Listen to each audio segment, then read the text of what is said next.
Fine. Good morning, Mr. Spretton. Appellant pled guilty to indecent assault of a victim less than 13 years old. At the time of the plea and sentence, Megan's Law imposed a 10-year reporting requirement for this offense. The Sexual Offender Registration and Notification Act, or SORNA, went into effect while appellant was still subject to the 10-year reporting obligation. Under SORNA, appellant is now subject to a lifetime registration. Appellant is currently asserting several constitutional grounds against application of this increased reporting requirement. May it please the court, I'm Sam Stretton, and I represent Thomas Reed, who's sitting in the back for this argument. I'd like to emphasize the due process argument. I obviously am aware of the other companion case where ex post facto was discussed. I may return briefly, but the due process argument is the one that has my attention. I'd like to expand on some of the issues I set forth in my brief. Now, as you know, for due process, if there is something that infringes on a fundamental right, it can be a substantive violation of due process. Well, that's Mr. Stretton, that's my question. Since you're leading off with due process, I wasn't clear on whether you're attempting to assert a substantive due process claim here or if you're arguing procedural due process, because they seem somewhat conflated. Which are you arguing? I probably should have made it more clear in my brief, but my position is there are two due process challenges here: a procedural due process under Matthew versus Elridge, where it imposes or restricts the government on an individual's liberty right, or in this case, reputational right under Article 1, Section 1. But I also believe there's a substantive due process because it's an arbitrary matter that would affect on the fundamental fairness and provide an arbitrariness to the resolution, the operation of the SORNA statute. With respect to the latter, was the claim preserved at the trial and appellate levels? The due process claim was preserved. Substantive due process. Well, yeah, and then that was the weakness or lack of it. We didn't use the labels, procedural or substantive, when we were before Judge Ammerman back at the Court of Common Pleas in Crawford County when we tried this case one afternoon 4 years ago. But it's my position it is fully encompassed in this. We've raised it, and it's strictly before you. But the procedural due process claim is clearly before you. Because let's take a look at Mr. Reed. I mean, you always have these facial challenges, but you also I have a facial challenge, but I really have an applied challenge too when it applies to him in these matters. Mr. Reed committed some wrong, and he was punished for it. 2000 when the crimes occurred. Went to jail in 2002, came out in 2004, had a 10-year, he was successful with the violent sexual predator hearing and found not to be, and given in those days a 10-year registration. 2012 comes around, SORNA is passed, and because he's still on the sexual offenders reporting requirements, he now is up to a Tier 3 lifetime registration. There is no hearing, no evaluation of anything he's done. Mr. Reed has not reoffended since 2001. He's continued working as a heavy equipment operator, and he runs his horse farm. But he, unlike many of the others, doesn't have just a theoretical reputational right. The testimony is clear and unrefuted in this case that Mr. Reed's reputation was harmed greatly by the SORNA statute, by his own testimony, how when he was placed on lifetime registration from the 10 years, people thought you must have done something wrong. He had numerous calls to his business. People left his horse business. The National Reining Horse Association, where he competes with his students and others over the years, now refuses. Argue procedural due process. I think that will serve you well. As I read everything submitted, notwithstanding the adroit discussion, substantive due process was waived. But we'll get into the record. So, arguing procedural due process. Okay. Well, and I'm trying to understand your case. I'm trying to help you here. No, I'll take the help. There's a violation of the Pennsylvania constitutional right to reputation. Yes. And therefore, what he needs is notice and opportunity to be heard. Is that right? That's correct. And, If he had had a hearing in front of the Sexual Offender Assessment Board, and the legislature had tasked it with the process of deciding whether or not registration should be 10 years or lifetime, his procedural due process would be satisfied regardless of the outcome of that hearing. Is that fair? well, procedural due process in terms of the violent sexual offender, where he would have had a lifetime registration if he had been unsuccessful, but they found no, and so he got his 10-year bargain for agreement in this matter. But let's look at the procedural due process. Let me get to the nitty-gritty instead of just talking theoretically. I mean, we're stuck here with an irrebuttable presumption. And remember, the JB case starts with that. JB, this court found that did violate due process. This court found that, at least for juveniles, that this irrebuttable presumption wasn't true. There were 90% of all juveniles who were involved with sexual offenses weren't reoffenders. You only have this group, about 10 or 12% in this matter. This court, though, in JB seemed to say adults are going to be treated differently, and that's why we're here today, because the adults are in the same position. As I've argued, and some of the amicus briefs have wonderful studies of this matter, and as I maybe a little heavy-handed in my brief, suggested that we're really living with a myth that that adult offenders reoffend more than the normal offender. In fact, the opposite is true by various studies in this matter. And if they do more, it's statistically insignificant. So we have, using Mr. Reed, under my due process procedural argument, with the irrebuttable presumption, we have something that's not based on a truthful theory. It's based on myth and perhaps public hysteria with this SORNA statute. And what do we have? We have Mr. Reed having no opportunity to point out his differences.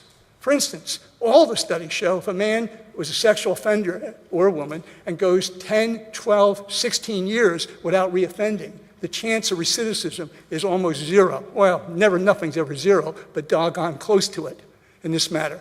What's the standard, since right now you're not arguing the Mendoza-Martinez ex post facto issues, right? So now what's the standard by which, with respect to this procedural due process argument, what's the standard by which we assess the General Assembly's class legislation here?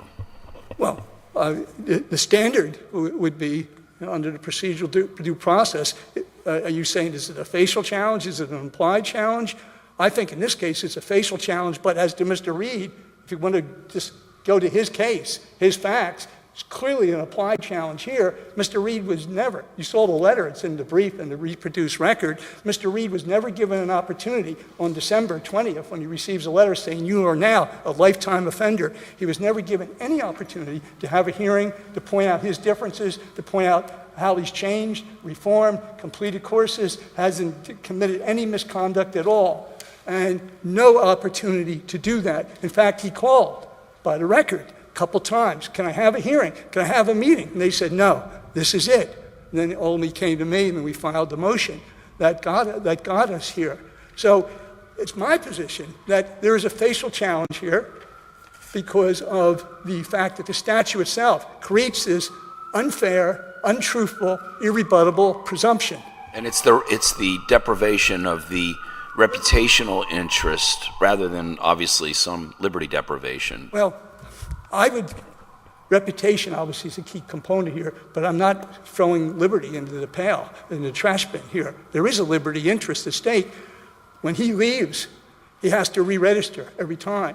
If he refuses to re-register, then he faces mandatory jail time. I just had a case, which we fortunately won on de minimis argument before Judge Bortner in Chester County, where an elderly sex offender who's been on Megan's Law for 20 years forgot to register. And he was facing a 2-year mandatory sentence. We brought him in a week later, and they were prosecuting. But aren't you referring to a potential liberty interest rather than an actual liberty interest? And is there a difference in this case? Well, for a facial challenge, obviously, I guess I am. But for Mr. Reed, for applied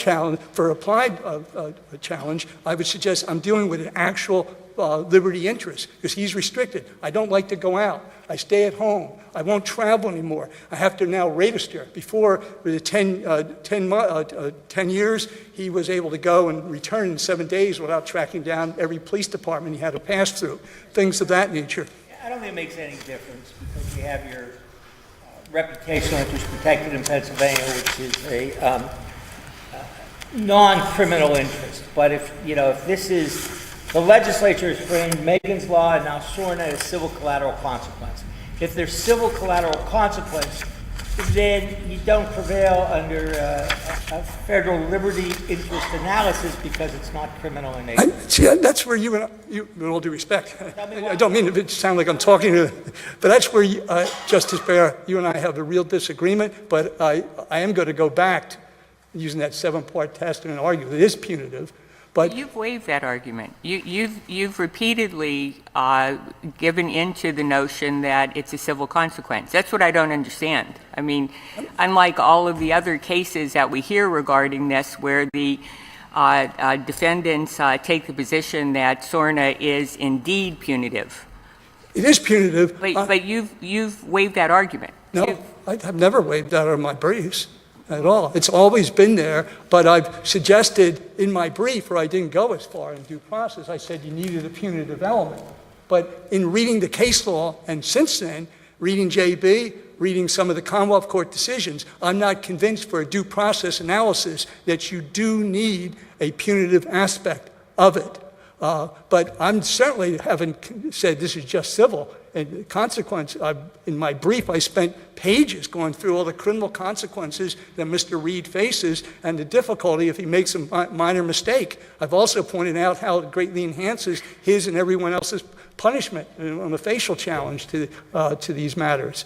I mean, it's brought in new people, the SORNA. Mr. Stratton, I thought what you were acknowledging was that the courts have recognized it's not punitive, that SORNA is a civil penalty purely, not that you acknowledge it. I'm not, I have, in JB, this court indicated there was not a need to prove a punitive aspect for SORNA. And I've argued that also in my due process argument. But don't mistake, I am arguing as strong as I can, and I can go through the 7 factors, 5 of which I think are pretty well relevant as to why this SORNA statute is punitive, whether it's in the due process analysis or whether it's in the ex post facto. With respect to the fact, if I could just follow up, with respect to those factors, you maintain that the Pennsylvania Constitution affords more protection than the U.S. Constitution. To the extent that that's part of your analysis, what would you maintain we should employ other than the Mendoza-Martinez factors? Well, obviously those factors are fairly significant in this particular matter. Well, what else should you employ in terms of deciding whether it's punitive? And perhaps I see this as really, at least with Mr. Reed, when we get down to this kind of question, a fact-based analysis. And You're going to have to speak into the mic, Mr. I'm sorry. We lost your last sentence. I'm sorry. Too many jury trials where I depart from the podium. What I was indicating was, I think it comes down to a fact-based analysis to some extent with Mr. Reed in terms of the punitive aspects, because this is entirely not just civil, Justice Behr. This has affected his life and put him at great risk. This statute itself, facially and punitively, has very broad, overreaching factors. It has greatly enhanced the penalties.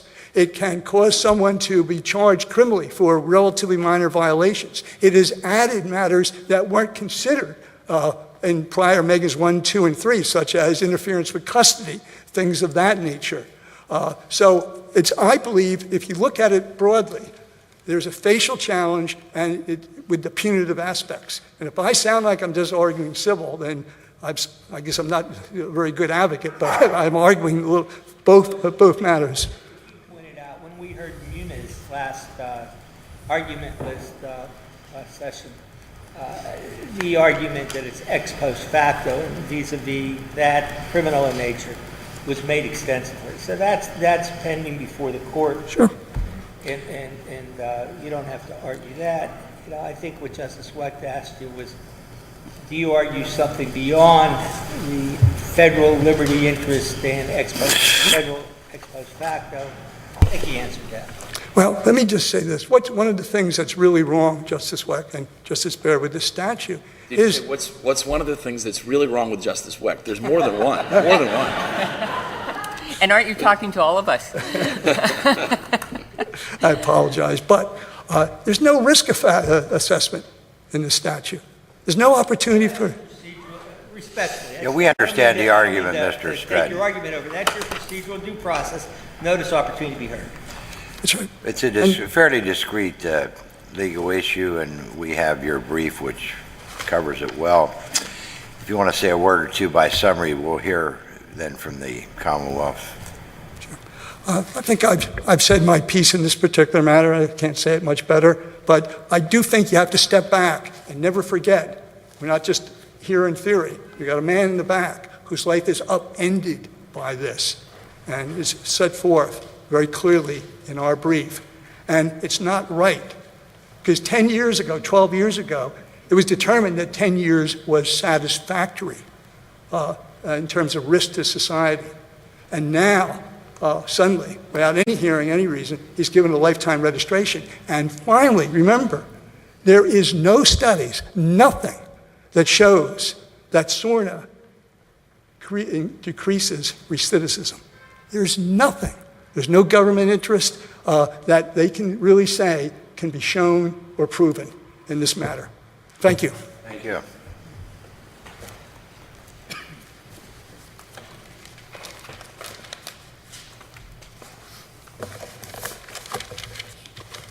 Good morning. Hey, please the court. Excuse me.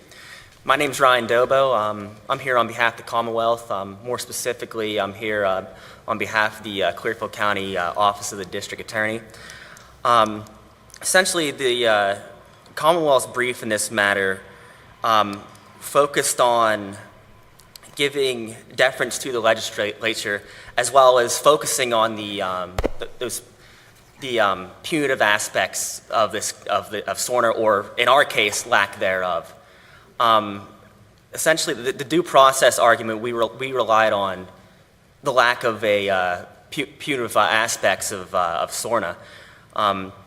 Specifically, with SORNA, we're talking about having to report, having to register, and not believing that having to do just those two things raises to such high a level to make this statute punitive.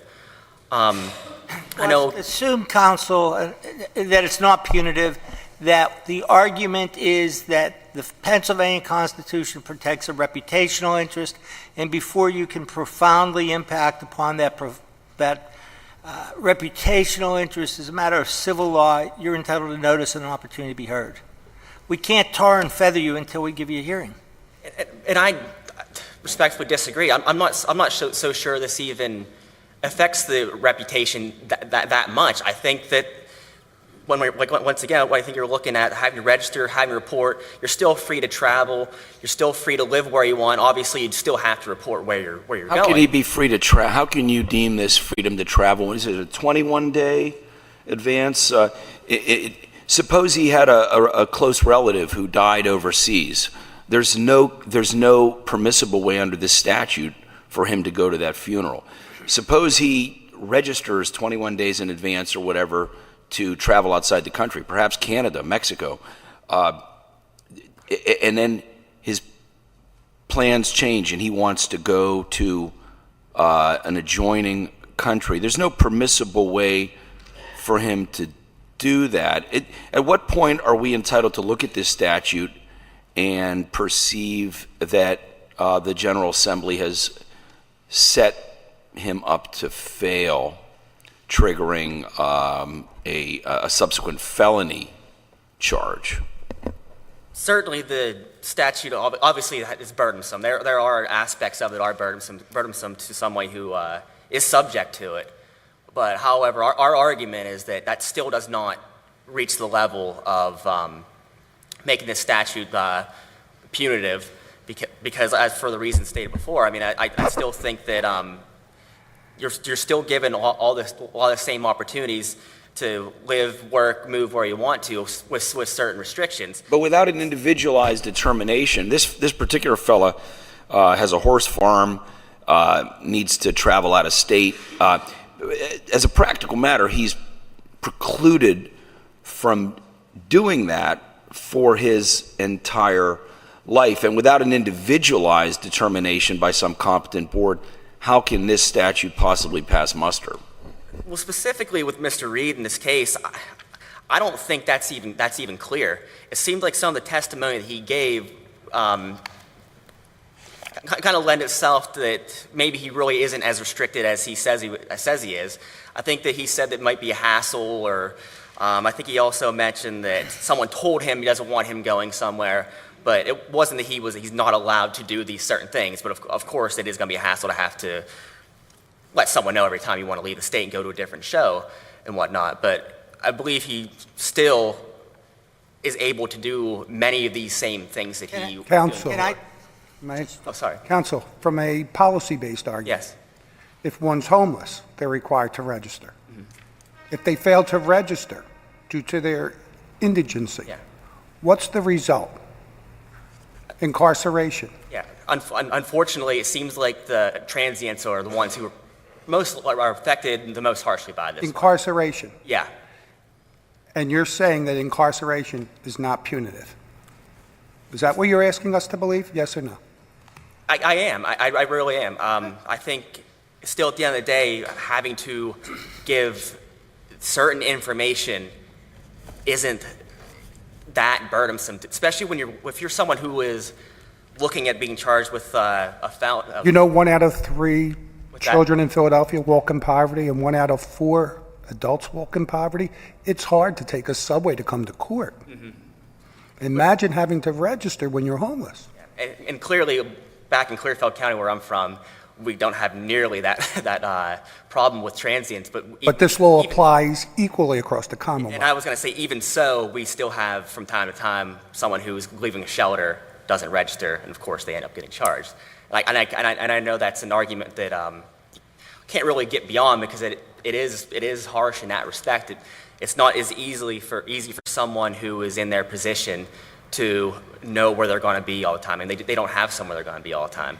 And I respect that argument, but like I said, I think to deem the entire statute to be punitive, I think is going too far. Mr. Dobo, Yeah. I think you're making it too complicated.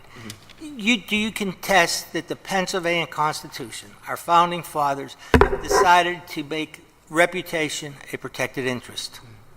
Do you contest that? Do you doubt that? Yes. So, let me ask again. Does the Pennsylvania Constitution protect reputation interest? I don't think. I don't think specifically. Well, it does. You ought to go read it. But I'm not going to read it to you. Trust me. Hypothetically, I thought you were telling me assume that the always said, and we asked it again. I was like, hypothetically assume that the Pennsylvania Constitution conspicuously and clearly protects reputation interest. Can you seriously argue that forget everything else, that the mere fact that you register as a sex offender for life, and in today's world of technology, everyone knows that, it's on the internet, impacts reputation interest? Forgetting all the collateral, criminal, everything else. I would agree to an extent. I think obviously having your picture on the Pennsylvania State Police website and things of that sort, I do think that does have some attack on your reputation, but I just don't think it's the most severe attack. And even with the, let's say with your picture being on the internet. How about the track the offender button? You've been on this website, haven't you? I have. You can track the offender. Everybody in this room can get on the website and be notified when any of these people move or switch their job or change or get a new tattoo. At what point are we bound to say this is a modern equivalent of tarring and feathering, of the mark of Cain? And how can you say this is not? I mean, there's a bill in the General Assembly now to prohibit offenders from living in 1,000 feet of a school, preschool, or playground. So Justice Doherty asked you about the homeless. And at some point, there's going to be nowhere for these people to live. Maybe that's what the General Assembly wants, nowhere for them to live. Maybe somewhere else, some other state. But that would in itself trigger a felony, right? Yeah, and I don't think they're trying to go that far, but We're not going to speculate. I do think that Counsel, sorry. let's get back to the legal argument and not deal with I guess hypotheticals which may or may not occur. Do you have anything else to add? Because it's a pretty... the only thing I would add in closing here would be just that I think one of the main focuses should be towards to defer to the legislature towards things of public policy. And I think that first and foremost that should be considered. Unless it's clearly unconstitutional, I don't think we should overturn SORNA. Are there any more questions? Thank you. Thank you. Thank you. Respectfully, the next time you come to argue a constitutional question, read the Constitution first. I thought you were throwing me a little bit of a curveball. And it's in Article 1. You don't even have to read far. Trust under agreement of Edward Winslow Taylor, appeal of Wells Fargo Bank, Mr. Ralph Bowman, and Mr. James Naylor. It's in Article 1. Stop, right, stop.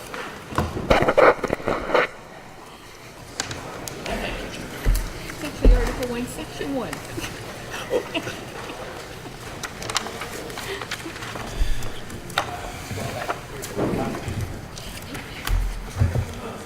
You only have to read first.